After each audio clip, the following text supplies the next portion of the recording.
Well, teaching people talking about mental health can be cool, and it's a way to connect with others in the community. That's the mission of therapist Medina Alam as she continues a nationwide tour titled Unfiltered Minds. Joining us now, Medina, good morning. Morning. Well, let's talk a little bit about this. How did Unfiltered Minds come about when you started looking at this? Yeah, so as a licensed therapist, obviously I'm hearing things from people that they are probably not telling anyone else in their lives. Maybe I'm the first person they're kind of opening up to. And what I really realized was so many people are kind of saying similar things, but they're feeling so alone in it because they're not talking to other people about it.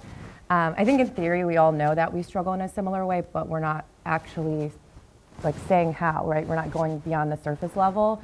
And I just wanted people to feel less alone and feel like, you know, other people are struggling and that they can feel connected in that way. But it kind of started with you as well. I mean, Yeah. some people there may recognize you. So you kind of started, that's where this kind of started in your jump off point, right? Yes, I was on season 28 of The Bachelor, and I had opened up about something that I felt insecure about, thinking that it was going to be a moment where people would be able to connect and relate. And I was sorely mistaken. People were actually really mean about it. I remember even my producer at the time telling me that no one wants to see anyone self-conscious on TV. And that's where I kind of started this mission of showing people that self-conscious means you're aware of yourself. Sensitivity means you're in tune with how things make you feel. And those are beautiful things to have and traits that we should all aspire to be. And so I started these events to help practice being vulnerable. Well, and these events have been going great. I know you were in Charleston, you were here in Charlotte, you're going to San Diego. I saw Miami is on the list. I broke it all down. But, you know, I've had a few friends that were at the event on Tuesday. And one of the great things that they said was just how great it was connecting with community. Yeah. And how great is that for you to know that community is one of those things that a lot of people base this around? Honestly, it was so amazing. Like there was one point where I was sitting in the audience and I literally had to hold back tears because I was listening to some of these stories and I'm like, oh my God, like I'm like wondering, is someone else in the audience connecting so deeply with that story that, you know, someone opened up about how he was a suicide survivor. And I was like, there's probably statistically at least one person in the room right now who's potentially thought of that in the last month or so, and maybe now they'll rethink it. And I just feel like that is one of the best ways you can connect with someone is by storytelling. And we're not doing that at a lot of these events. Like, I don't know about anyone else, but I'm sick of going to events where it's so loud that I can't even talk to the person next to me, let alone truly connect with them. So it's honestly just so amazing to watch. I feel like a proud mom when I'm like in the audience.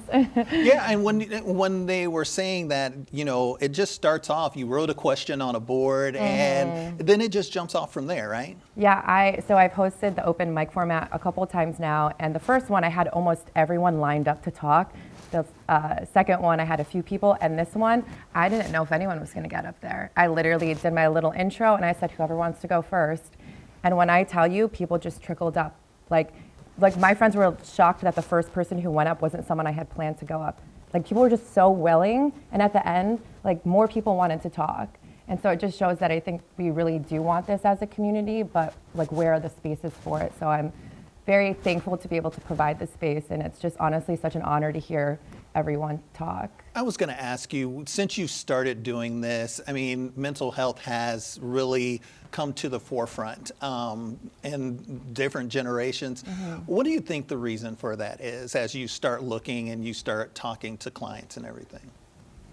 Honestly, as much as social media kind of gets a bad rap, I do think it does help disseminate a lot of information, sometimes too much information, but I get a lot of like my clients from actually social media through TikTok. All I talk about on my TikTok is mental health, and I think knowledge is power, right? And so when we're knowledgeable about the things that we might struggle with, then I think we're more willing to talk about it and it becomes more normalized. And that's why my whole slogan is say how you feel, it's sexy, because it's beautiful to open up. Yeah, and I was going to say a lot of people are really saying how they feel, and I know you've been a catalyst for that. So let's talk a little bit about more what's going on. I know you've had the 4 cities. You're going to come back to Charlotte again in May. Yeah, May 5th. Mark it on your calendars. So talk just a little bit more about where you hope this goes and more on the nationwide tour. Yeah, I mean, I decided this year as a single business owner to stress myself out. So I was like, let's visit 6 different cities And the reason being is I just wanted to show people that it's beautiful to open up, and to also show other people and inspire other people to maybe host events like this. Like, I by no means like think that I'm the only person that can do this. I mean, even in Charleston, someone said after, they're like, I want to host events like this. And I was like, do it. Like, that's so amazing. I'm only one person. And so I feel like I just want to show people that it can be cool and appealing, and it's okay to talk about in the right spaces. If you could tell one thing, as we wrap up, if you had one thing to say, somebody listening, because everybody listening now could be going through something. If you had one thing to say, what would you tell people? Base your life off of what's important to you, not how you feel. Sounds good.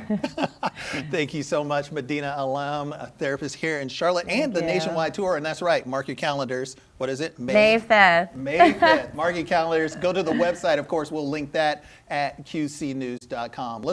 Queen City News Plus. Just search Queen City News on your smart TV's app store.